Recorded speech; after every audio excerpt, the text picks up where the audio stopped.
Locked and loaded here. All right, Josiah, would you lead us in prayer? Lord, I just want to thank you for today. Thanks for the ability that we have to get together and freely worship you and just dive into your word, Lord. And I just want to thank you for all the people that were able to join today, Lord. Just let our hearts be open to this, Lord. In Jesus' name, amen. Amen. All right. So this will be our last week. Plan is this will be our last week joint group together. I just want to make a couple of comments to try and ease everybody's mind just a little bit and have everybody on the same page, sort of, is what we're thinking about, because everybody's wondering, what's the group's going to look like? What's the group's going to look like? How's that going to play out? After this meeting together, we'll break out into small groups.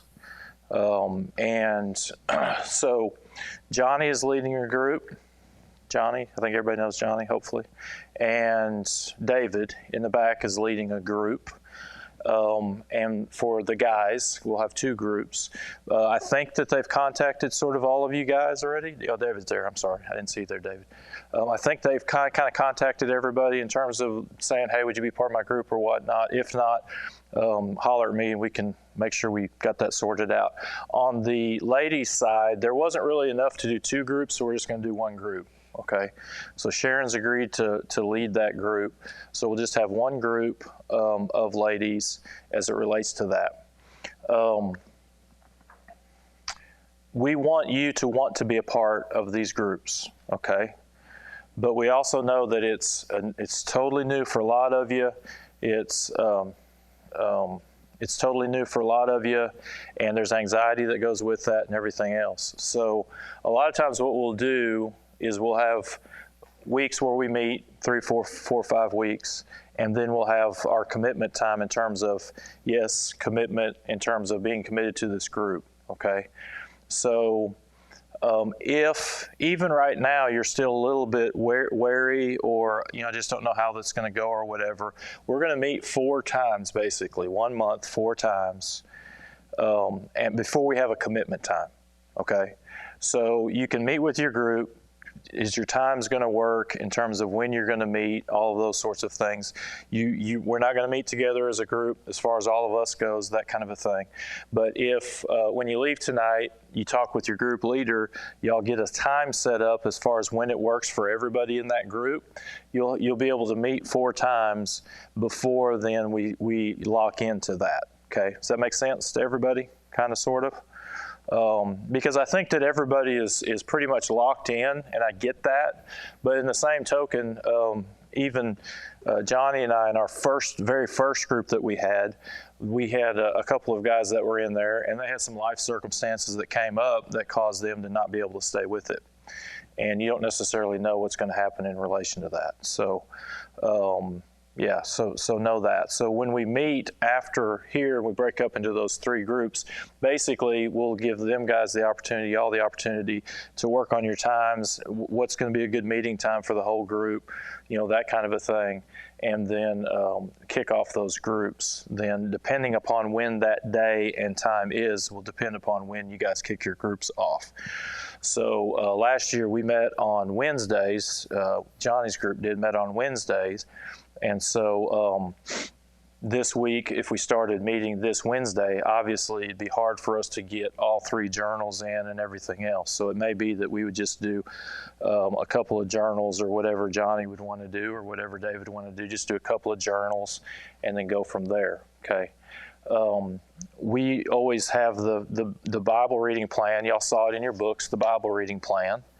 And that starts this week. So regardless of when you meet, then you'll go through that Bible reading plan this week.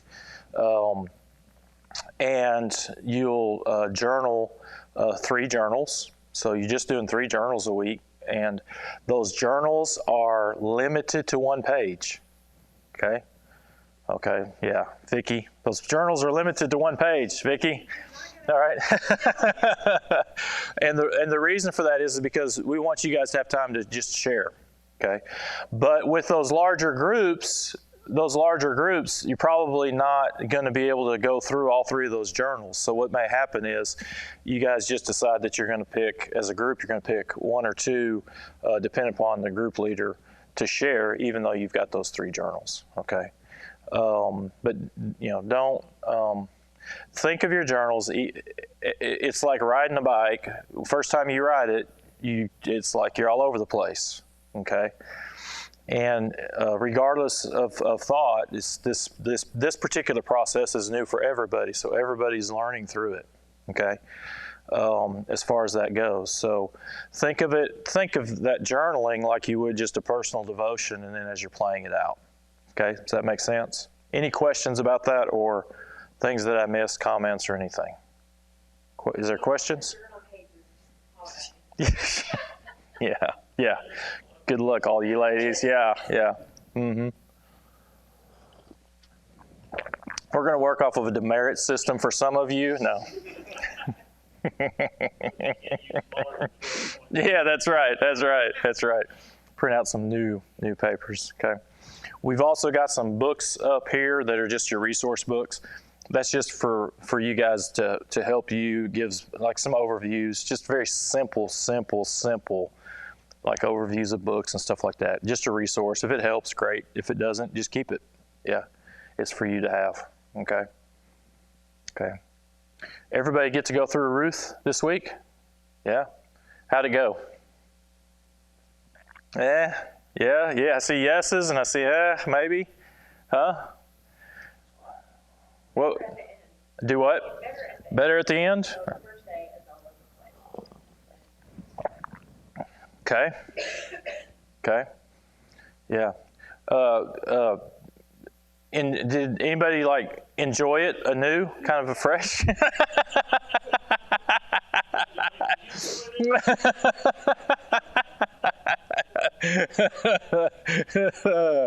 Yeah. What did you find most enjoyable with the process? I don't know if I can say that I enjoyed it, but I would say that it made me ask and look for a whole lot more questions about things that I hadn't even thought about before. Yeah. It drives you deeper into what was culture, why did she do what she did, Yeah. what would drive her to think that way, just and Boaz's response and the culture of the kinsman redeemer. That's all. A lot more questions than I would have expected. Yeah. And sometimes that can be frustrating, but it can also be enjoyable if you sort of just let it be. When you have to hone it to one thought, That's the hard part. We'll talk about that actually. Yeah, I want to talk about that with Ruth. Yeah, that's what I want to try and help you guys with a little bit today. Yeah. Well, yeah, who else? Great. I found it to be real heavy as far as how words relate to Christ himself. Because, as you go through the whole thing, there's a process there of where you should be and why you should be there and what you should be doing with the person who owns the place. And, and you can see all that. The thing I had a hard time with was observation and interpretation is easy, but application was hard. See, that's funny because I've heard different views. For some folks, it has that part of has been. For a lot, the interpretation's been hard. Yeah, it's interesting to me that it's been over the map with some of that. So on application, in terms of just how then does this apply really to me in relation to my particular situation? Well, no, I mean, I don't know, because, probably sometimes I'm trying to overthink it. A lot of times application is just one line. Mm-hmm. Just one line, even though observation might be the full Yep. thing, and Yep. interpretation might be the full thing, but application is just one line. Yeah. And to be able to hone it down to that one. Yeah. What it's teaching me is don't overthink it. Yeah. Other thoughts on Ruth? thing that surprised me that I never got is the fact that she stayed there 10 years after her children. Mm. After her husband died. Mm-hmm. And I thought, well, sure, there's a time there for the relationship to grow between Aaron and Shelley and their family. Yeah. Yeah. Yeah. Yeah. Yeah. There's stuff that you just, without observation, you just don't ever really. It's kind of like I think it was in here we were talking about in the boat. There were more than just one boat when they were going across the sea. We were talking about that. It's like, wait a minute, where'd that other boat show up from? Because you're sort of just used to hearing the story with just the one boat. Yeah. I found it difficult to focus in on one versus two. Yeah. Which one to choose? Yeah. I was supposed to focus in on one verse, You can. otherwise I really missed it. Yeah. Well. Okay. So I mean, the reality is, can we really mess it up? And the answer is no. But You don't show right at pieces. yeah, that's the other part. Yeah. So that's what we want to talk about a little bit. Yeah, it's a little bit more difficult with narrative material because especially with Ruth, you're reading a true account, but it's a true account written in story form. Yeah. So you guys, so we've basically taken you guys and thrown you off the deep end of the pool because, if you're in the New Testament, it's just a little bit easier when Paul says, "Don't do this." So it's a little bit. It's kind of like I think Johnny was saying this last week. It's like, man, you get to the New Testament, it's going to be like a cakewalk because it's like, man, he commanded me. It's like, boom, there we go. But with narrative material, it's a little bit hard because you're trying to read this story and then you're saying, okay, from that narrative material, it's true, but from the narrative material, how am I supposed to? What's my takeaway from that? What's it mean, and what's my takeaway from that? Yeah. So, was there a chapter that was harder than another in terms of any aspect of it, interpretation or application? I was hoping somebody would say that. Yeah. Yeah. What was the struggle with 3? It's for me not to interpret before I observe. What was the struggle with 3? Well, it's just because it covers so much ground. I mean, you have Naomi's instructions to Ruth, and you have Ruth's interaction with Boaz, and you have Boaz's actions he takes after that. So you've got several different things there that you could focus in on. Mm-hmm. Yeah. A lot in one area. And you have no clue what it means. Yeah. We don't have any idea what uncovering would be. Yeah. Yeah. Yeah.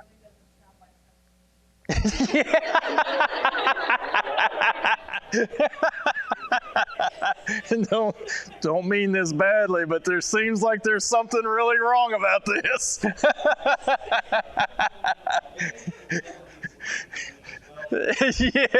Yes, yeah. Hold off till he's well drunk before you do this, Yeah. There's, it's like, what is all that, Yeah. And there's a good side of that. Like I wrote on 1, 2, and 4. You do 3 journals. One day you're going to read something that is tough to journal out. Yeah. So you don't have to journal that. Yeah, for sure. Yeah, I want us to work the process, but don't let the process kill you, right? It's a tool that's meant to be used. And the thing that you will find is the more that you do it, it'll become second nature. And you'll start reading in a different way, and you'll start observing in a different way, and interpretation, application will come easier as far as that goes. Because believe me, you don't have to be a rocket scientist to, but there is a process. It's just everything is so new. And also, guess what? It's like saying, oh yeah, don't read the way you've been reading your entire life, Well, wait a minute, What's going on there? So, let me walk through just a little bit in terms of Ruth. What did I do with my pen?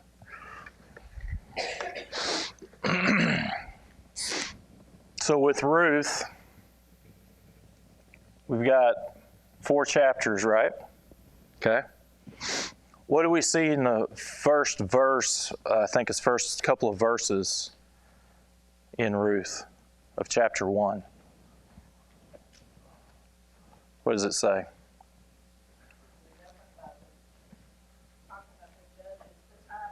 Okay, so it's talking about, so we start off with time of the judges.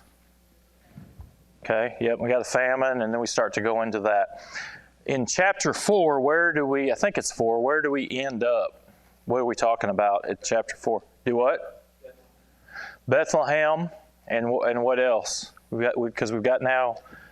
Oh, it's back in the time. Yeah, it's back in the time of plenty. Yep.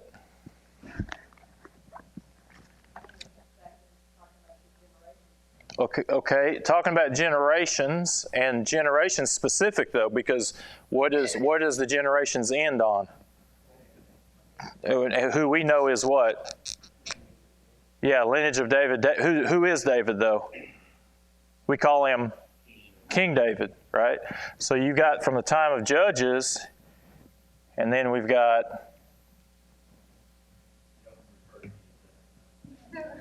King David. Yeah, we'll refer to you. All right. Where's Kelly when we need her? Right. Okay. So as you're sort of going through books, part of some of the times the question is like, how do I interpret? How do I work through? How does all of that play out? Right. So you go from the time of Judges to the time of King David. You've sort of got this span, right? What do we just know from just reading? If you just read the 4 chapters, what do you know? It's sort of, if you just had to say, hey, just give me a one-word topic. What's the book of Ruth about? Okay, redemption. What else? Any other ideas? Just what do you think? Just general. What's the book about? Okay. Redemption. Okay. What else?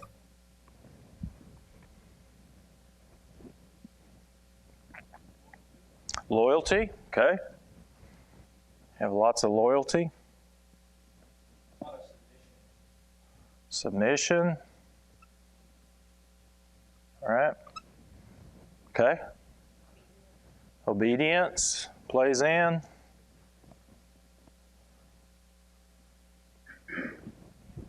Do what? Family. I think the characters recognize that God is still God even in the midst of less than best times.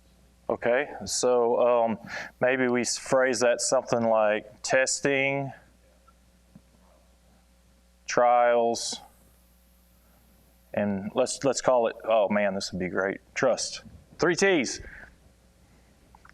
Sermon, right there. Got sermon. Book of Ruth, right? Do what? You had loyalty down, right? When you sort of look at some of your big pictures, you'll find this in your study Bibles. You'll find it in some of these. You sort of see this big picture, kind of what's happening in the big picture. Okay. All of when you sort of end in your interpretations, all of your interpretations will always kind of fall underneath all of this, right? You know, you're probably not going to have an interpretation that says, you know, the grass is green in Bethlehem, but not in, you know what I mean? All of your interpretations. So you're going to so you're observing, right? So in chapter 1, let's just say, we've got observations. Somebody give me a summation of chapter 1. Just some observations, big picture. Nothing, doesn't have to be anything specific, just big picture. No, think back. I don't want you to actually look. I want you to think back. You what? Okay. So you've got passing of husband plus 2 sons. Okay. What else? Naming of individuals. You don't see that Okay. Naming. What else? Just big picture. Famine. Okay. Famine. What happens with this?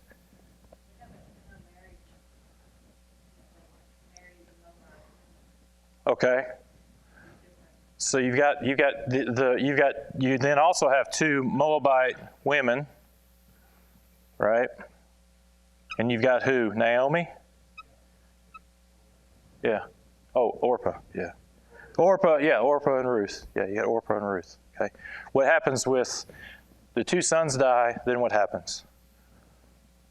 Big picture. What does Naomi say? Okay, so Naomi says to the two, go back. Don't come with me, go back. I'm going back home, go back. What happens next?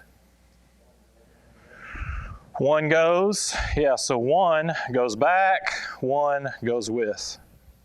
Right? Yeah, both of them stay. So you got 2 Moabites, one goes back, one stays. Okay.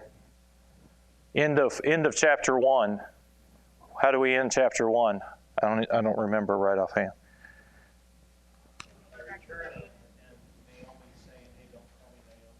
Yeah, I'm bitter. Yeah, I'm bitter. Okay. Yeah, Mara. Yeah. Okay. I think another thing too that we're missing out of the big picture is Ruth made like a covenant with Naomi, and important in that was your God shall be mine. Yes. And I think that's really a big thing. That's like when we say what verses are we focusing on? That was the ones that I focused on. Okay, so perfect. You're going where I want to track. When you're observing, you might be observing an entire chapter where you're sort of seeing all of this, right? And your interpretation would sort of be the summation of all of that. One sentence. If you're going to describe the chapter, think about it this way. If you're going to describe the chapter in one sentence, off of your observations, what would that sentence be? Just think about it that way. On our interpretation, sometimes it's like, I got to figure out what it means. I got to figure out. No. You observe, and then from your observations, you see then what does that mean? What's the summary of that? All of this equals to what? Right? The more accurate your observations, the more honed in you can get. So in this particular case, you may have that, you have a Israelite woman who lost her family and told her daughters to go back. However, they were Moabite. She told her Moabite daughters to go back. However, one of them chose to stay with. And in staying with, chose to have her God be, your point, Ruth's God, Naomi's God is going to be her God. Okay? Now, you have then, if a person was sort of just doing that, you'd have a big interpretation, just one sentence interpretation over that whole chapter, right? How does that then apply to me? Could be a million different things. Could be that in life there are many struggles and testings and trials that cause us to have to make hard decisions. Are we going to go back or are we going to go forward? Are we going to trust in the God that we know or the God that we don't necessarily know maybe everything about? You understand what I'm saying? The application of that is going to flow just from the one big picture of that. Now, somebody may look and they may take verses. How many verses are in the chapter 1? 22? Okay. So let's say someone takes 1 through 7. Somebody takes verses 8 through 14. And somebody takes verses 14 through 22. Okay. In other words, Mike over here, he's observing and recording and interpreting verses 1 through 7. That scene, right? And let's just say this is a scene of the loss of family. I'm not saying that's what it was. I'm just saying, let's just imagine that verses 1 through 7 just really dealt with the loss and all that entailed. Let's then say 8 through 14 dealt with the decision. Am I going to go back or am I going to go with her? Okay. And then let's just say that verses 14 through 22, as you're really looking at just that particular, looking at that particular segment, maybe that's just the going back and you're going to the unknown.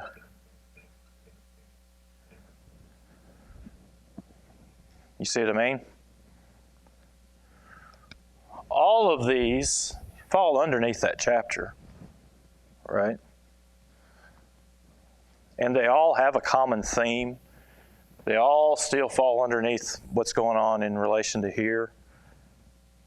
But each one sort of has its own little thing it's showing you or talking about, okay? So as you're reading, say, that chapter, you may look at that and you may say, what really stood out to me is how much loss there was in 1 through 7 and how much tragedy there was involved in that. And what did that mean for them? And the decision of Naomi saying, you guys just go back, and the risk that she's taking of having no protection and going back home. And, and you're really just thinking and dealing with and observing all of the loss that's involved in that. And your observations are flowing from that. After you get those observations from those, in this case, 7 verses, you do a summary statement at the bottom. That's your interpretation. So what? For you. Anybody ever dealt with loss? Anybody ever dealt with loss in the midst of the unknown? Anybody dealt with the unexpected? You understand what I'm saying? Okay. Are you saying that through observation and interpretation, we should be more concise, and then in application, we can be more precise? Yeah. So what a lot of times will happen, this is at least flowed in my way, is you've got observations. Okay? You've got observations. All of these are observations. Doesn't matter what they are. All of them are observations.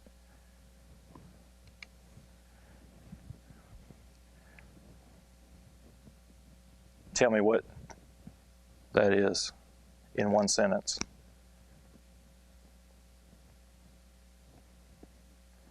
Remember whenever he said that the more that you observe, the more time you spend on observation, the more accurate your interpretation. Why would he say that? Yeah, you cut out the fat. You see what actually is. Some of it may not matter. So then, in observation, what we list more, and then in interpretation, we break it down. I would do one summary sentence. One summary sentence. That's what I would do. To start off, especially. Yeah. Application, and we go ahead and we just tell how that applies. Yeah. Now for this interpretation as it relates to loss and everything else, how does that now affect you? Because everybody is in a different life stage. That's why even what you observe might be different, because let's say you're going through midst of loss and hardship, right?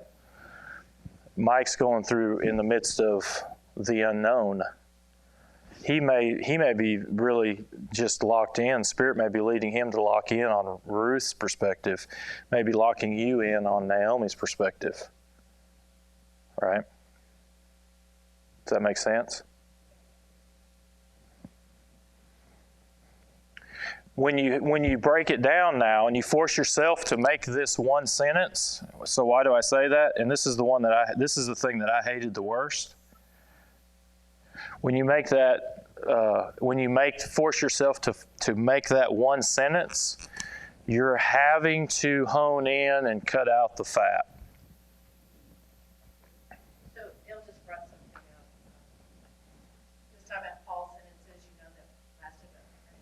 Yeah, yeah. So, that's probably where my interpretation is. Yeah, like long. Yeah. Yeah, she has more words than I do. Yeah. Yep. I think we were talking about this at Jeff's house the other day. You don't mind me using that example. So I'm driving past Jeff's house. I'm riding with somebody, and he says, "Who lives there?" And I say, "Jeff Franklin." And he says, "Oh, really?" He said, "He works at KC." And really, yeah. What's he do? Oh, he's plant manager or way up there. And I look out there and I look at Jeff's place and I'm like, kind of, maybe. I mean, the house fits. I mean, it's a good sized house. It's a good location, and you sort of expect that. But there's a cattle trailer sitting here, and there's a grain trailer sitting over here, and there's some cows over here, and there's some dogs running around in the yard, and and his wife's mowing the yard, for crying out loud. I mean, can't they afford to hire somebody to? I interpreted it immediately. KC 1, 2, 3 means that this is going to be this. But as I'm observing, I'm saying some of that just doesn't feel like it fits, right? So I drive down the drive and I say, "Hey, you don't know me, but my name is Tony, and guy said you worked for KC. I was trying to get into KC, but just tell me a little bit about yourself." Now, while he was working at KC, he would say, "Yeah, I work at KC," and he'd come out dressed as if he just got out of KC. Well, what's all of this? And he says, "No," he said, "I grew up on a farm." Oh. And I raise some cows, and we kill a cow, and we kill a cow one cow a year. And I got some family, and we kill a couple cows for them, and it's more of a hobby than anything else. Oh, right. So as I'm now observing that, I'm getting more information that's helping me understand the situation, which is interpretation.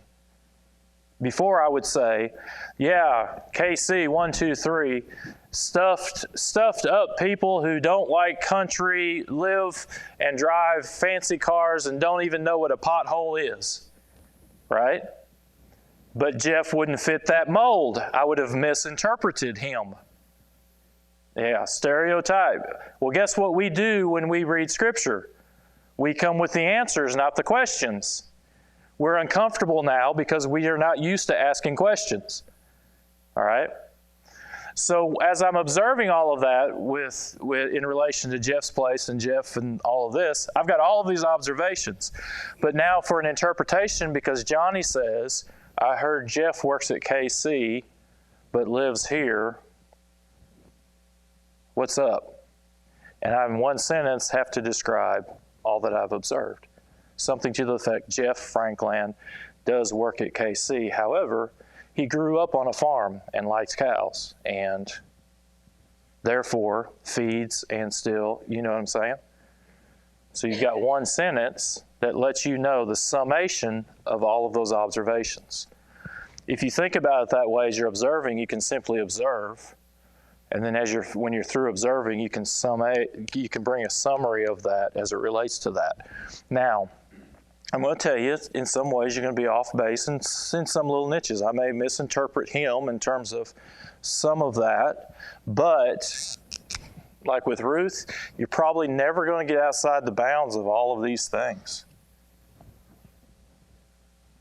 I'm not going to come in and tell you, after I observe all of that with Jeff, I'm not going to come in and I'm not going to say, he is a dumb sock that never in the world should be working at KC. I have no idea what they're doing because of that, because of what I've observed from him, right?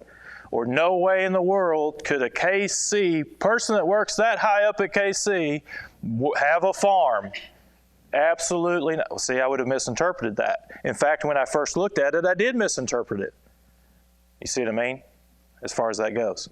Now, if I'm observing that the leaves are green when I drive up, and that's one of my observations, yeah, it's an observation, but it's probably not helpful in just the summation of what Johnny's asking me as it relates to Jeff. Yeah. Does that make sense? You have a question? You looked like you had a question. I do have a question, and I remember you, like in week 1, telling somebody that no questions, so I'm going to ask them. I have the right to rescind my comments. Does anybody find it possible that, or I just want to ask you, can you study too much of many things at one time to where you could become, how do I want to say this? Like, for instance, the first few verses of Ruth. Okay, hey, there's famine in the land, things are not good, pick up my family, and I move. So we're studying on Wednesday night Isaiah, and hey, God's not providing for us here, so plan B, we're going to pick up, we're going to move to Moab. Mm-hmm. And then what happens in Moab? I die, and my sons, both my sons die. Mm-hmm. Is that because I chose plan B over stand? Mm-hmm. No, that's actually a good question. So, like, all I want to say is, there's a lot of different ways to look at all this stuff. And if I look at the examples of Wednesday night, the Jews moving all over the place because God's not providing for them, then there's a completely different outlook on what the book of Ruth's all about. Yep. That didn't help you, did it? Context. So context is king. Context is king, right? I have thoughts and ideas and question marks as I'm observing this. Should they be leaving the land? Should they be leaving the land? It's a question mark I've got on that. Why do I have that question mark? Because in my back pocket, you guys will have already read that the covenant says that you're going to be in the land of promise, land seed blessing. Okay? But I also have in my bag of context that there are times in which God said, go outside the land. You understand what I'm saying? So, in context, what I'm going to do is I'm going to put a question mark by that because this particular passage may tell me or it may not. And if it doesn't, then I'm probably going to leave it alone in terms of having a really strong opinion on that. Because then you turn around and go, well, we don't hear any dialogue out of Elimelech. You do hear it out of Naomi. Mm-hmm. It seems like Naomi, in her mind, God's hand is active everywhere. Yep. The good and the bad. Yep. God's hand is active. Yep. Yep. Question I asked myself about that was this. She felt so guilty. And I asked myself, did she partially influence her husband into going down? Yeah, and so that's a perfect example of that's a asked question that's not answered. So I've got to leave it there. I'm not going to come to a strong conclusion that says it was Naomi's fault that and I know that's not what you're saying, but you guys have heard this. Naomi, the reason that they're at fault is because Naomi pushed him to go. Look how much guilt that she has there. Well, why am I going to say, hold on just a second? Because the text doesn't tell us that. But the text does tell us that God will take 10 years or more to run a circle, to bring it to this point in history for this reason.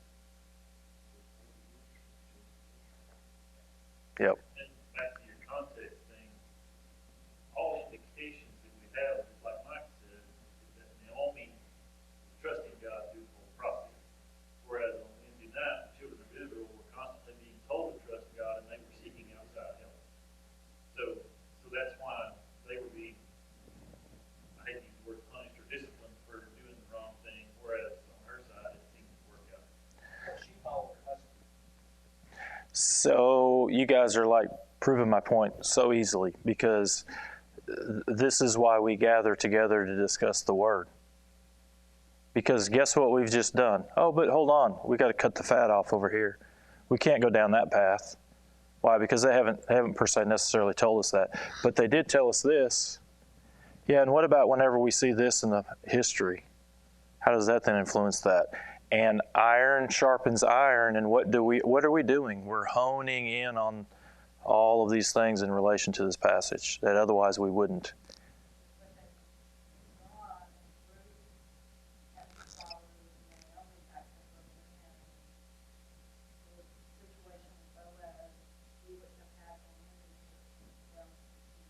Yeah. And so what's going to happen is time and distance as you walk through that process is you're going to start to feel yourself be able to hone in and just sort of have more confidence as that plays out and as you see those things. Could you explain to us what the fat is? Because, I mean, I've always lived, by every word that proceeds, for God of the mouth of God is for our learning, for every word. So in my mind, there's no fat. I would have a different definition. That's because I'm coming at it with a different definition than you. That's what I want to hear. Yeah. All of the word is profitable, but it's written for who? Be careful how we answer, because I don't want to jump on you, because this is one where I would jump on somebody, and I don't want to do that. It is profitable for us, but we have to understand who it is written to, because that's the intended audience. Now, that doesn't mean that anything that's said is not profitable, right? But what happens if you read this story as if it is about you? Can you get off track? Oh. So you're keeping it in the context to whom it was written. It's written for the nation of Israel, for them to understand some certain things, right? So it is profitable. But when I say fat, it's not necessarily fat in the terms of it's not necessary or needed, because it's all there. But chapter 3 we've got a hard time with. Why do we have a hard time with chapter 3? Culturally, it's not where we are per se at, right? But it is where they were at. So they're doing something that within their culture they're accustomed to. We are not necessarily. There's certain things about that we will know, and there's certain things that we don't know, and there's certain things, quite frankly, we don't need to know because we're not in that culture. But it won't cause us to miss the point. Okay? Does that make sense? Yeah, Johnny? For the purpose of what we're doing here, you would need to focus in on one of those points, verses that brought out one of those points. Harlan would focus in on the verses that brought out what he was thinking. There's no way you can write on all of them. Mm-hmm. Yeah. That's why you focus on this. You pick up, okay, this really sticks out. Yeah. Here's where we'll focus. Yeah. The whole chapter may support that per se point, but you're going to hone in then on those whatever. So, for example, if you've got this particular, because I like meeting with y'all, but at some point we may want to not every Sunday night. But so think about it this way: Israel, God's purpose and plan, right? Land, seed, blessing. Abrahamic. Okay? Land, seed, blessing. And how is God going to carry out his purpose and his plan with his people? In the book of the Ruth, we've got a time period between Judges and David. With Ruth, because you're going to already gone through Ruth, what's the state of women in the Judges? We studied it. What it starts off high or low? Say high. Starts off high. Where does it end? The spiritual condition of the nation is witnessed by how it's treating its women. Okay? So it's going from high to low. Okay? We're moving in time. We're moving from judges to a king. There's always this issue of, is God's purpose and plan gonna get fulfilled? That's always the deal. Is God's purpose and plan going to get fulfilled? There is something that's happened that's put this at risk. That is always coming up, always. You guys, when we read this week Genesis, guess what happens? Garden, go plant, snake enters in, and what happens? Man, falls. Eve names a son. God has given me a man-child. He's going to be the one. What happens to him? Murdered. What's going to happen with God's plan? Is he going to get it carried out or not? We say yes. But God has chosen not for us just to say, yeah, sure, of course, because God is God. No, I'm going to show you how all the time it's going to be hitting the wall and it's at risk, but I'm always going to come through because my purpose and plan is going to get carried out. You've got a woman that you don't know about. You've got a woman who we know Israel's condition is what? High or low on women? Low on women. Who is not just a woman, she's also a widow. Who's not just a widow, she's also not home. Whose daughter-in-laws are foreigners.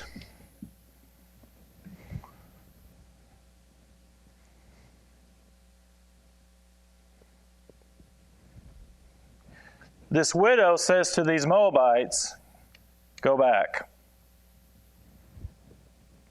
So you've got 2 Moabites, right?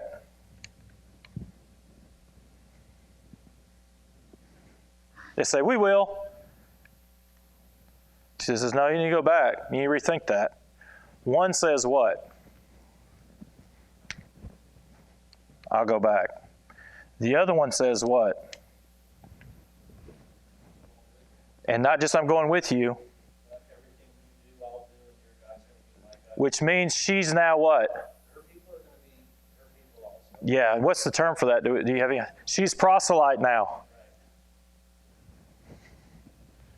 So now you've got a Gentile who's proselyted into Israel.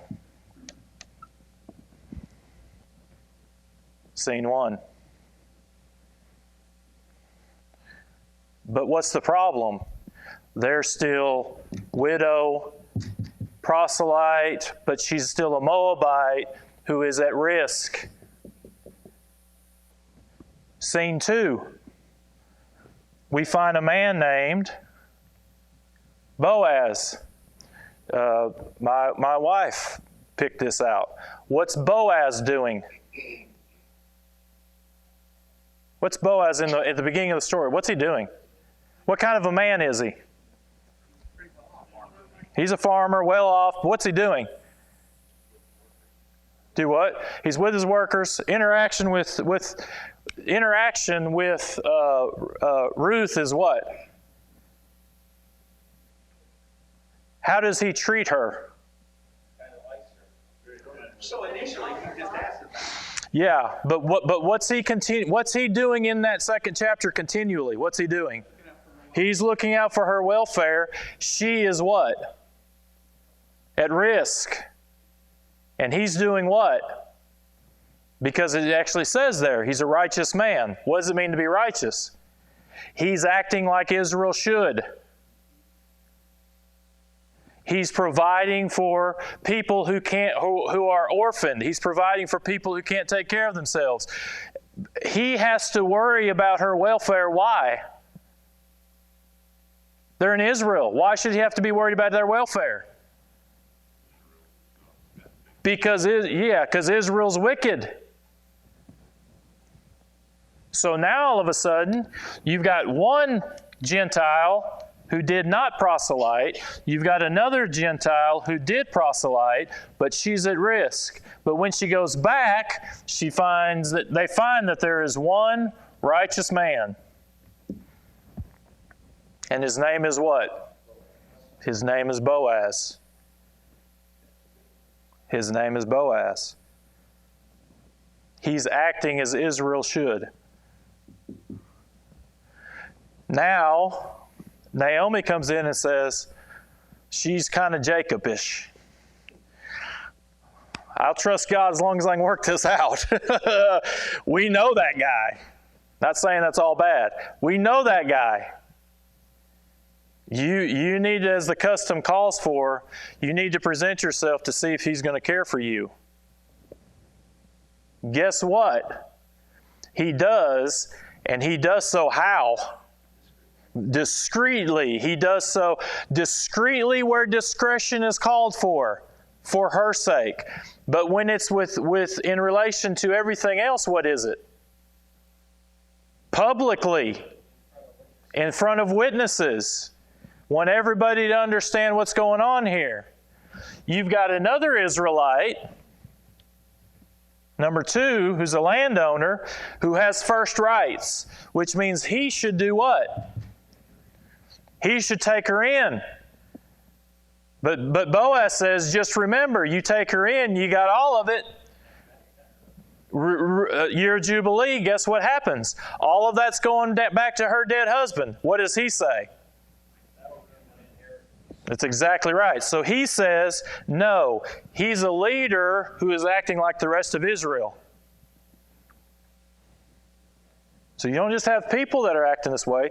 You've got leadership within Israel that's even acting this way. You've got landowners who are acting this way. So Boaz stands out. So then what does Boaz do? Boaz comes in, and Boaz takes Ruth, whom then God does what? With Ruth. Gives a child who is then given to Naomi, who, just so happens to be what? At the end, Karen? Was it great or grand? Great grandfather of, where is he?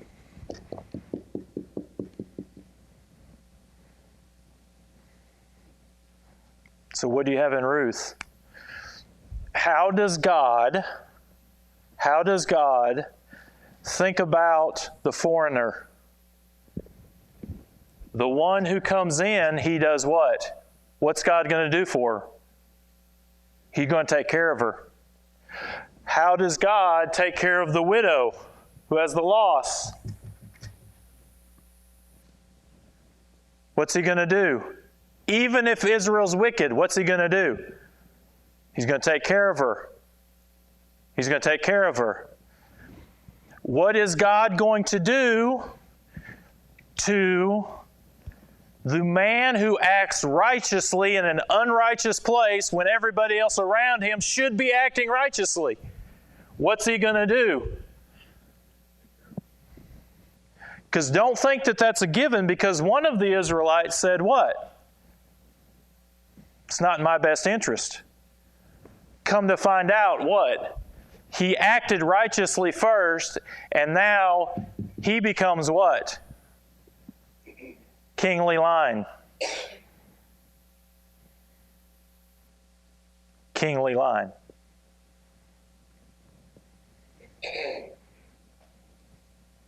It's a crazy story. Yeah, it's a crazy story. For example, when she went to the threshing, she was very, very vulnerable because a lot of prostitutes did that. Mm-hmm. And that's why she had to go ahead and come in and staff a certain way, certain clothes on. It's amazing. Yeah. So as you're walking through these chapters, there are scene after scenes that's leading to this redemptive story, and all of which are applicable to your life, all of which are going to have an interpretation, all of which are going to, then that interpretation is going to apply to your life.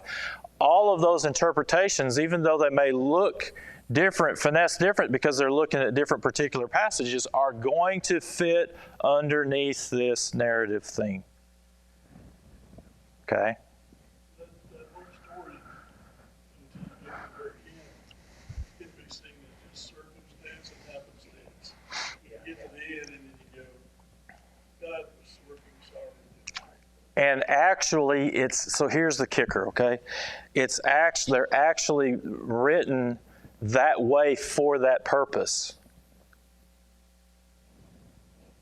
So in other words, God in the way that He is writing is also writing so that you don't know the end until it happens. He's specifically saying it just so happened, as if it was random. But you find out at the end, what? It's not random. But why do they say it just so happened? Because in the moment, what does it feel like? If you're living through this with Naomi, do you feel like you're at risk? Yeah, because you are. If you're living through this with Ruth, are you at risk? Even more so. You don't know that Boaz is in that field. So if you and I approach the book already thinking about the end, we miss all of that. We don't feel what we're meant to feel. Okay? Does that make sense? So as you're observing, it's a little bit harder with narrative, but you're going to have a big picture. But as you're working through that narrative, there'll be verses that stick out that you can observe those verses, and then from that observation, you're going to have a summary of those observations. That's going to be your interpretation. From that, how does that apply to your life? Okay? A little bit to Mike's point or question a little bit earlier, and maybe this helps. I don't want to give you too much, though. Is it too late for me to give you too much?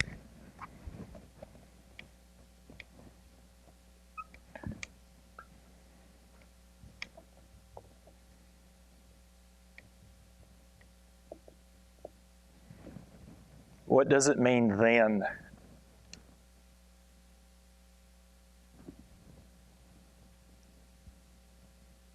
How do they understand what they're living through? We don't, if you take the book of Ruth, we don't have like, heaven forbid that my boys die, that I'm going to find another man for them to carry my name. Right? We don't have that, right? Because we're not looking for a promised land in relation to what God has promised us in the way that it has Abraham, right? But they are. So what is all of this that's going on with them? What does it mean to them? Why are they acting the way that they're acting? Why give the creation story where you're talking about all of these animals? This gets back a little bit to Mike's point as well.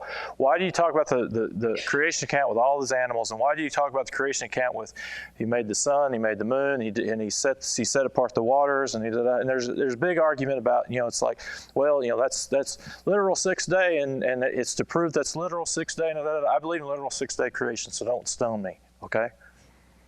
All right, don't stone me.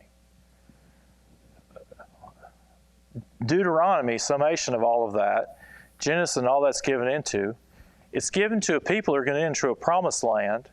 And what are the people like in that promised land? What do they believe? Everything, every God. I've got a God for everything. Well, what's the question that comes up? Why am I going to serve one God if I can have a God for a specialty? Why am I going to take my vehicle to Dennis to fix my brakes when I've got a business that all they do is brakes? They're a specialist. Why am I going to go to a general doctor if when I mess my wrist up, this is all this guy does? He puts hands back on. Why would I do that? Why would I do that? What's God's answer? He says through Moses, because I'm the one who created all of these things. Well, that's a different deal. I'm not trying to mess up your theology. You have a snake that comes in, and there's a snake. How does an Israelite hear that story when that snake comes in? Because what's he lived through? The audience to whom read that and heard that being spoken the first time, when they hear snake, what do they remember? They remember the snakes coming out in the wilderness and killing them. So what do they say when they see snake? That ain't going to be good. See, we don't even think that way. Right? So, what's going on then? You take today's passage, Matthew 23. I'm thinking through it. It may not even matter, but I've got to think this way. When they hear, don't let anyone be called your teacher. Don't let anybody be called, don't call them rabbi. Don't be called father. I'm not thinking, what do I think when I think father? Because I think my dad. What are they thinking? I'm thinking about the context of then. Right? I'm thinking about then. I'm trying to put myself, if you will, in their shoes. Okay? So that's what I'm looking at. That's what I'm observing. Well, here's the deal. We're where? We're here now. Right? So how are we going to get from then to now?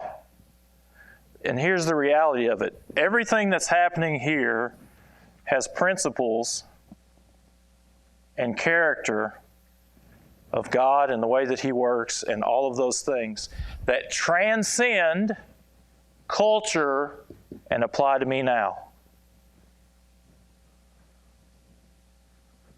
So I'm not gonna say to you, hey guys, this week I hate to tell you, but if you're going to get if you're going to go buy some land or you're going to make any sort of transactions, you need to start taking your shoes with you and give one of them away. Okay? I'm not going to say that. Why?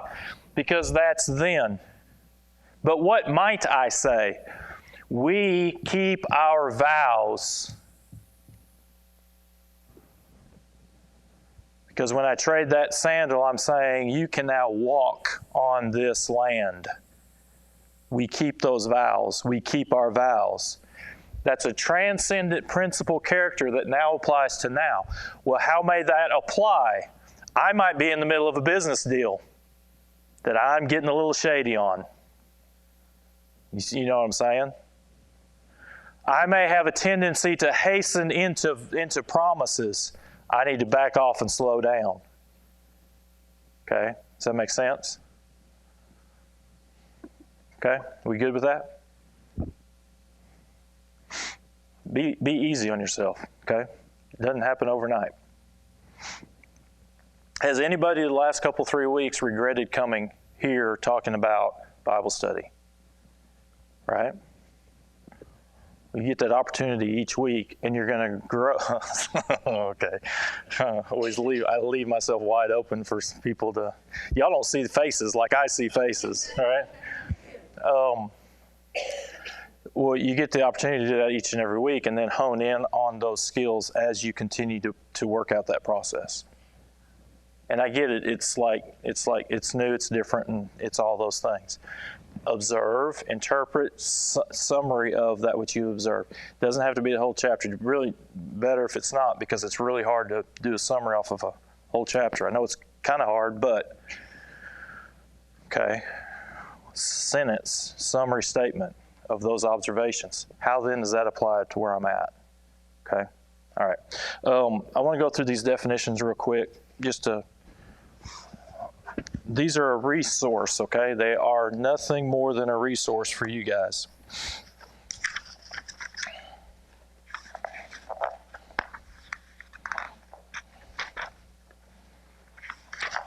Are we at idle? Does anybody know where we're at? I think we're at idle. I think we've gone through hope. I think. Have we? Maybe? Do we know? Yeah? Okay. So idle, we're on the very back of your books to idle. I just gave you these sort of definitions just for us to think in terms of like, how does the Bible think about these things? Okay. So when you see idle, someone's like, well, that never happened to me. I ain't gonna have a statue in my house. Well, an idol really is to tribute life to anything that bears no life and place that in front of God. Okay? It can be people, places, things. Doesn't have to be religious connotations in order to make it religious. Jesus in the New Testament comes in here and basically says that anything comes in front of me is not, that person's not worthy of me. You have idol worship that's going on. But in the Old Testament, when you start to see idols, I want you to have this to know this a little bit, because you're kind of like, oh, idols aren't. I don't have a Buddha in my house. Yeah, but what are they doing with those things? They're attributing life to that which has no life. And it's that which has been made by their own hands. Now, we do this most often with money. I mean, that's just our natural thing. We've worked with our hands to produce money in order for that to be our security. What's the problem with that? I mean, there's a lot of problems with it, but what's the number one problem with that? Should we be trusting in money for our security? No. Now, intellectually, we know that that's true and it doesn't make sense, but we still struggle with that. And we're acting as though that money has life, as if it in and of itself can provide security. Apart from God, it provides nothing. Okay, does that make sense? So when you think about idol, don't just think about like a statue or an image. Think about the attributing of life to something that has no life, that you yourself can make, okay, as far as that goes. I didn't write this down on there, but it's an interesting note. You also become like that which you worship. So whatever your idol is, that's what you become like. Okay? I should have put the passage down on that. I want to say that it is in Psalms, but I'm not for sure. Okay. Interpretation, reaching a judgment based upon prior known facts. However, a person's interpretation, Christian versus a non-believer, can be vastly different because of their perspective. A Christian will observe the ways of God through the Word of God and interpret life through that lens. A non-believer will not. Can two people see the same thing and come away with a totally different interpretation? Yeah, because there's some belief that goes from behind that, right? So, interpretation. This isn't so much like what we're thinking about. Part of this is sort of like discernment as well. This isn't so much like what we've been working through in terms of observation and then that leading to interpretation, but just overall that. Justification, the sovereign act of God whereby He declares righteous the believing sinner while he is still in a sinning state. A Christian must always keep in mind that he was justified while hostile towards God.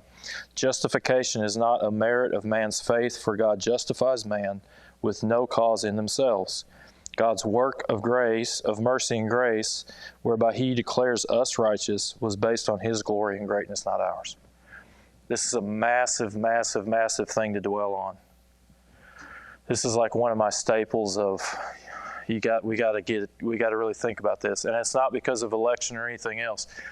You have to understand that your hostility towards God when He saved you, because in the process now of salvation, following that, you're going to struggle with this worthiness of salvation. Well, guess what? You weren't worthy at the beginning. That's an incredibly important point.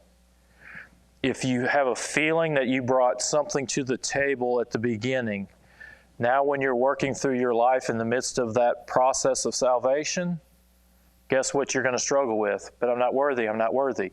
But if you start off with recognizing that you were hostile towards God, you weren't neutral. You were hostile towards God. And He called you out and He saved you. Well, guess what? That's now a different platform whereby you're living through life. Because faith is always continually going back on the righteousness of Christ on our behalf. Okay?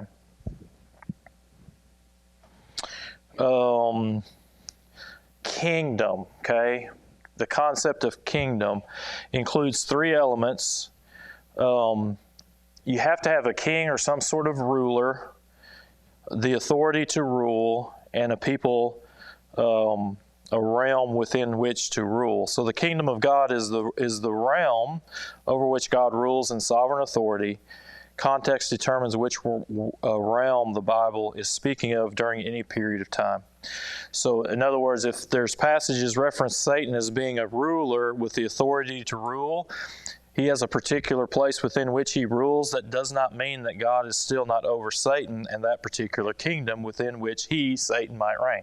So I've been accused of saying, you're saying that, whoever, Persia is God. No, I'm saying that God has given him a sphere to rule. if you will, a kingdom to rule.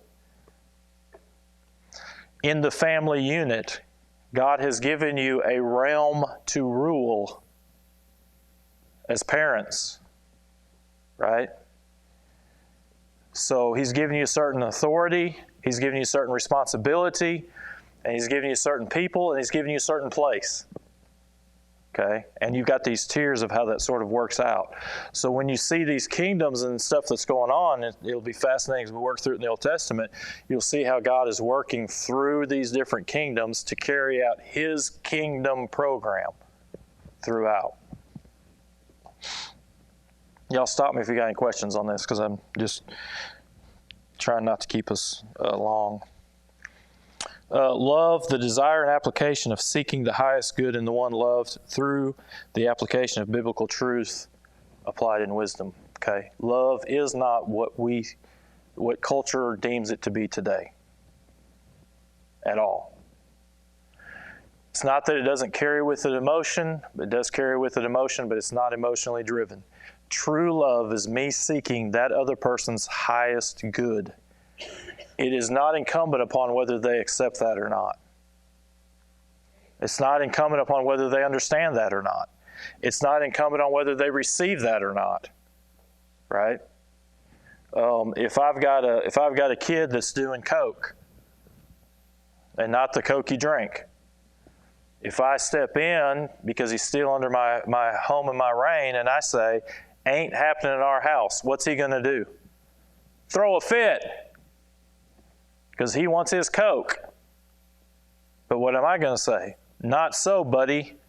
Why? Because I have his highest good in mind. It's not about me. It's not even about his reception of me. I'm thinking in relation to him. In fact, I know that in doing this, it may cause him to actually run and flee from me. But am I actually portraying love in doing it? It's the only way you can. It's the only way you can. So if you have a misappropriation of love, it's going to mess you up. It's going to mess you up. And in today's world and life, I'm telling you, it's really going to mess you up. Because everybody's going to tell you how mean and cruel and ugly and everything else you are, and how you don't love them. And you are not tolerant, and you're just old, and that doesn't apply, and all that. All you have to do is have a solid foundation on what a biblical definition of love is. And work off of that platform. Nakedness. Who thought nakedness would be in a definition? What does it mean to be naked? Naked or nakedness can mean what we normally understand it, like without clothes, but understand that in the Bible it also carries with it a true sense of vulnerability. When Moses commanded the Israelites to go spy out the nakedness of the land, he wasn't telling them to go see what they were wearing. Okay? He was commanding them to see where there might be places of vulnerability in the land. Why does that matter? In some cases, such as that of Adam and Eve, the Bible states that they were both naked and unashamed, meaning they didn't sense any threat in relation to their vulnerability. God was progressing them in knowledge, wisdom, and understanding in the garden, but unfortunately, they did not act in faith when there was an opportunity for growth. Okay? Some will go to that nakedness in Adam and Eve, and they're like, they'll just think it's a clothes issue. It's a vulnerability issue, not vulnerability in a negative sense. God placed them in a place where they were able to grow in wisdom and stature. They were able to grow. How were they to gain wisdom? How were they to gain wisdom? Okay, obedience through, because remember, obedience by itself is not enough. Obedience through, it is action, but faith, trust. Faith, trust. Had God displayed to them all that they needed to know in order for them to be able to trust Him? They did. Because remember, they don't have the law of Moses. But what do they have? They have the bounty by which God supplied to them. They had enough knowledge. They had enough faith. They had enough knowledge in order to elicit faith. Right? And God put them in a place for them to grow in relation to that. The temptation is move outside of God's way in order to gain that. So that nakedness is that they have an open vulnerability about themselves that they themselves don't know. Yeah. Obedience, the action of following God's command by grace, His empowerment through faith, action from belief in hope. Blessed expectation on the character of God from the promise of God. The Bible does not differentiate between belief and obedience. True obedience is not, there's not a differentiation between true obedience and belief. Okay? So if you believe, then you will what? You will obey. Sort of follows along. If I trust the chair is going to carry me, if I truly believe that, then I'm going to what? Sit in the chair. Right? But not all obedience is found in belief. So now that's not a credit. Without faith, it's impossible to please God. So in our obedience, and I really want to stress this with you guys as you're walking through this, because we love obedience. We love it. Mankind loves obedience. We think we don't, but we do. We love obedience. We love obedience. What we don't love is faith and trust. We don't love faith and trust. So true obedience has to be bound in faith, trust. How? Through God's empowerment, His grace. And it's always forward-facing. Okay? It's always forward-facing. So again, that's where you have a good definition of hope. Okay? To remember when the commands are made to remember or do not forget, the command is to act and live in such a way that shows what God has revealed to you from the past is true and trustworthy. This often is a reference in the context of God's past work in a nation or a person's life. Okay? He will remember their sins no more. So God's going to do a memory wipe. That's not what He means. What does He mean? He's not going to act upon that which He knows. Right? So it would be the same as if you forgot. Because He's not going to act upon that which He knows. Right? So to remember or to forget or do not forget it's not just an intellectual exercise. It's to take in that which has been done in order to implement it and move forward with it. Yeah. If you don't have that, you'll get squirrely when you start getting to, He'll wipe away all tears from their eyes. And then they'll carry into that some ideas just in terms of, well, it's because nobody is going to remember anything about their past because you're going to have a memory wipe. Because you have to. And that's, now we're starting to get off in left field with it. Yeah. Righteousness is not obedience. It's a right relationship with God. This righteousness is based upon God's mercy and grace upon us that brings us into right relationship with the living God, doing what is necessary to maintain a relationship. Karen brought out with the book of Ruth, there's family involved.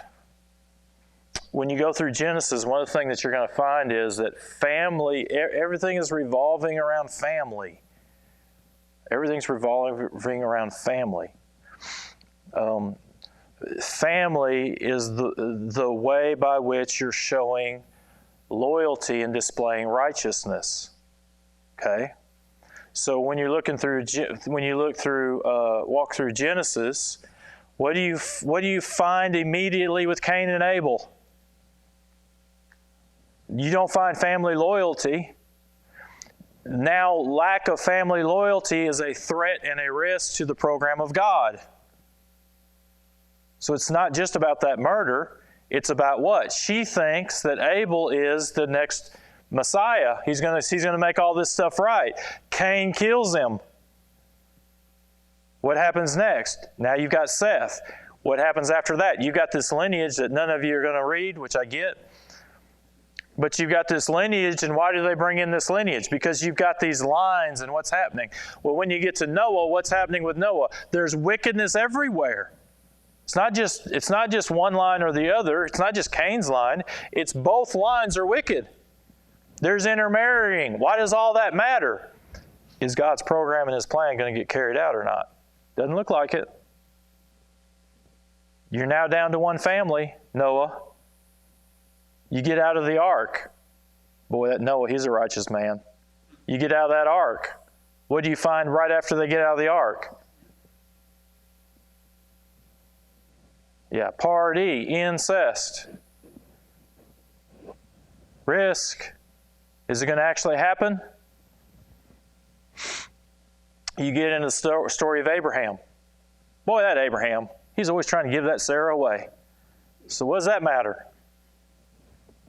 Risk. He's at the beginning planned a child that's going to come in and do this miraculous saving work that's continually being threatened to get wiped out, is continually threatened to get wiped out, is continually threatened to get wiped out. Abraham's trying to give her away, They're trying to manipulate and do it their own way. And God's saying no. And then He says, get rid of Ishmael. Get rid of your backup plan. Now take Isaac and take him on the altar and kill him. What? That's a risk to the whole thing. You have Jacob come in. Jacob and Esau. You've got family matters. Risk. You then, with Jacob, have 12 sons, and what are they trying to do? They're trying to get rid of Joseph. Is it Joseph? Trying to get rid of Joseph. Who's the leader? Give you a nugget. Who's the leader? Judah. Judah's the leader. If they read the Greek translation, right? So the New Testament, they read the Greek translation. You know the how Judah is translated into Greek? What the word is? Judas. He is the Judas. And not until they get back into Egypt do we find that Joseph is testing who? He's testing Judah. Have you changed? Have you changed? Yeah. So family loyalty is carrying on this line. It's going to play out. That's why you've got all this marriage stuff that's going on. That's why you'll find in the book of Genesis, when you go through it, you're like, what in the world? Why did we stop? And there'll be people who will tell you, you might read in the bottom of your Bible that says, oh yeah, you know that little blurb there that talks about Judah getting with Tamar, it doesn't belong there, because if you look, if it wasn't there, you'd have a story of Joseph getting sold and then Joseph in Egypt. Well, why would you put that story in there? They can't figure it out because the Old Testament writers are stupid. No, they're talking about the family line. There's a massive threat in relation to that. And Judah is being seen as representative of the whole family. So what's going to happen with Judah? But then you see that reconciliation happen in Egypt. So, yeah. It's not obedience, it's relational. It's relational. So sanctification, it's God's work of bringing the believer into glorification. It's not separate or secondary of salvation. It's as much a part of salvation as is justification or glorification. In 1 Corinthians 1:30, Paul says, by His doing you are in Christ Jesus, who became to us wisdom from God, and righteousness and sanctification and redemption. God's work of sanctification, among other things, keeps us drawn to the Father, conforms us to the image of the Son, and separates us in the work of God. So you've got those four things there: preliminary, positional, and progressive, and then prospective. Okay? Total depravity does not refer to how bad mankind is or can be. It refers to how bad off mankind is. It shows the truth of mankind's state. His mind is darkened, eyes are blind, Satan is at work to keep him that way. In every part of man's existence, he's incapable of being what God requires His creatures to be. And then truth, that which measures up to a standard. Standard is determined by context. It's not relativism. Standard is something that actually exists and is measured by, not something that changes based on a person's view or belief. The Bible, being God's revelation of himself, is the ultimate standard of truth. Yep. That's an important point, because when you get to people, especially today in evangelism, you can say God's the standard, and they would say, okay, yeah, but never meet that standard. That's usually where we go. But we have a bigger problem. The bigger problem is we don't even meet our own standard. So I would challenge you, just in terms of talking with people in relation to that, you don't even have to bring them to God's standard. The question is, do you meet your standard? Well, what do you mean by that? January 1st, did you set a standard for you to work out so many times a week? Well, yeah. Did you do it? Have you set out in your mind and your heart to be the person that you should and ought to be? Yeah. Do you meet that standard? What do they have to answer? There you go. Then they'll move over and say, but I'm better than. Not the point. Yeah, not the point. And then unbelief, a disposition of the soul to leave God out of life. Essence of sin is ultimately unbelief, not the doing of bad things. Lying is sinful, but what makes lying sinful is not because we lie, but because unbelief motivates lying. Romans 8, faith leads us to do the righteousness the law requires. If faith leads to righteous living, then unbelief leads to sin. That's a quote from James Allman, my favorite.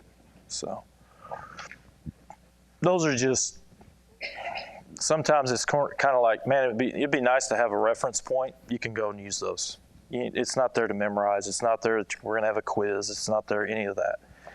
But when you start walking through some of this stuff and you start thinking about, unbelief, or you start thinking about faith, or you start thinking about some of that stuff, I just wanted you to have a signpost of reference that you can go to, look at, think about a little bit, and then as you're having your discussions, you can talk a little bit deeper on that. Any questions about anything? I know we moved through all that fast, but behind that you have other resources. But any questions about anything? Anything? Okay. Enjoy these 4 weeks. Enjoy these 4 weeks, and then see where God has you in the midst of those 4 weeks. See where our lives are at in the relation to those 4 weeks, and then we'll go from there. I guess Johnny and David, we can just break up. And Sharon, if y'all want, let's just. It doesn't have to be a long time, but just whatever for trying to get a time set up for us to be able to start meeting. This week will be Genesis, but that reading plan's in your book. David? I was going to suggest, I don't know if you and Johnny or Sharon want to do this, but what if this week, since we're going to have a short week, why don't we meet and discuss our route that we've already done, and then start Genesis on that day moving forward? We can, but we need to keep our reading plan. I can't adjust the reading plan. The reading plan is in the book. Yeah. So that's the only thing because that was sort of one of the things that we talked about too. And we were afraid that if we didn't put a reading plan in there, then it would sort of, everybody would kind of get crazy. But this way, with this, at least you know that in 2 years you'll have the Old Testament read through. Yeah. Okay. I appreciate y'all giving up your Sunday nights. That's awesome. Yeah. Hopefully it's beneficial for everybody with everything. Okay. All right, let's pray, and then we'll just sort of meet and figure out times when we can meet. Father, thank you for this day. Thank you for the blessings that you've given us, the time that we can be together. You've revealed yourself in such great, unbelievable, marvelous ways. Father, I pray that we not get bound down by the details, but we are good students of the Word at the same time. I pray, Father, that we'll enjoy the time that we can have with each other, encouraging, loving, growing with one another.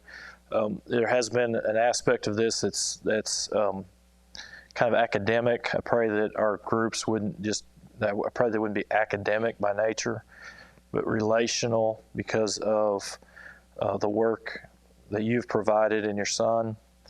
Your Word is the only way that we can truly know what truth is and what that means. And so I just pray that we grow together in that. And so thankful, Father, for those who've been able this time around to be able to maybe move forward in that direction. And I pray, Father, that you give us clarity over the next 4 weeks in what you've called each one of us to do, whatever that may be, and that we'll move forward just confidently in the life that you've given us at this time. These things we pray in your Son's holy name. Amen. Don't forget to get these books, resource books, if you want them. And I don't know, I guess we can just divide up wherever y'all want, however y'all want. You can hand some out too, that'd be awesome.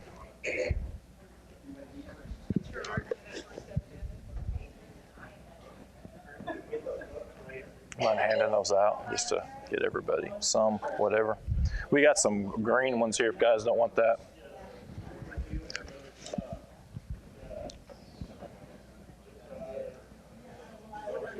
Yeah, we'll just make sure everybody grabs one. Just they can just use it. It's not, they're not incredibly complicated, complex.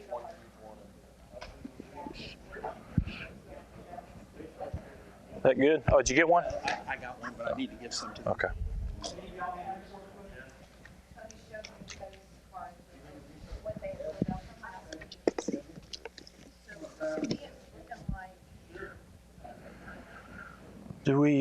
So who we got? Mike, is Mike, you with us? Dave? Oh, Dennis is, yeah, I think you're up here. Yeah. Thanks. Got a quick question, actually. Yes. I didn't want to get yelled at, so I wasn't going to say. No, but I understand that that message was for the Israelites. Yes. But from an application standpoint, isn't there some pretty strong comparisons to the engrafting of the Gentile? Like we see when she was proselyted, like in a picture of the redemption of those that weren't of the house of Israel. Yeah. So on the dividing out of that proselyte, that carries over an image just of what's coming in then with the New Testament. To me, it So we goes can with Romans 11. So we can look at that and say, okay, how does Romans 11 talk about that? And that helps us move forward. Keeps progressing You see, forward. Israel wasn't. Okay. All right. Israel wasn't Okay. righteous. They weren't living up, and he said, "Okay, I have a replacement." Yes, and has God always provided a way, even in the midst of Israel's unfaithfulness? And the answer is yes. Is there a remnant? All of that, you could play into all of that. I just want to make sure I wasn't. Yes, yeah, nope, yep.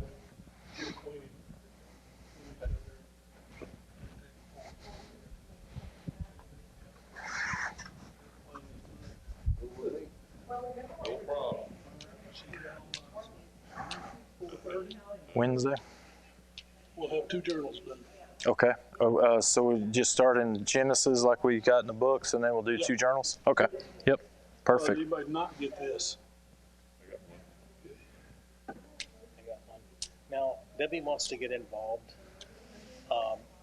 Yeah, we'll connect her with Sharon if she would like to. Okay. Yeah, because right now we won't know until after they meet or whatnot when they're going to be able to meet and what that works for them. But we can figure that out, and then we can jump her in on that group if she'd like to. It did.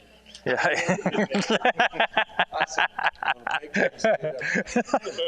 Until there's an option. Then when there's an option, yeah, okay. Yeah, now it does. Yeah, now it does. Yeah. Now that I know who I'm sitting with. And my guard goes up. And I don't know if everybody was still here. We'll be meeting in the room right there. Okay. Yeah, be perfect. That'll work great. So you got Yeah, it's one? awesome. Yeah. Now, who's the leader of this? Sharon. She's standing on the other side, not Vicky, but standing on. Yeah. Yeah. So, where we're going? Yeah, where we're going? Yeah. We'll sort of see if we can figure out what day they're meeting and see kind of how that will work and fit, and then we can pull her in. We've got all those videos and stuff, but we need to get her both of those though. I better give her. Is that the resource? This is the study material. Okay, and then this is the resource, so she can have both of those. This is just. one. Yep. No, I need this one for her. Yeah, I think that's it though, isn't it? Isn't this and that? I don't know what she's got here. Nope. I've got one though back here. Let's go find one back here a minute. Yeah, you need the actual journaling stuff for her.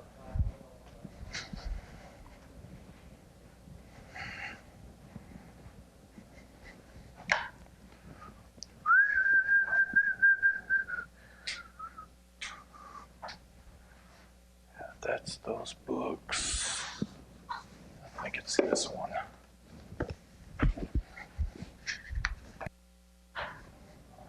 Yeah, that's that journal.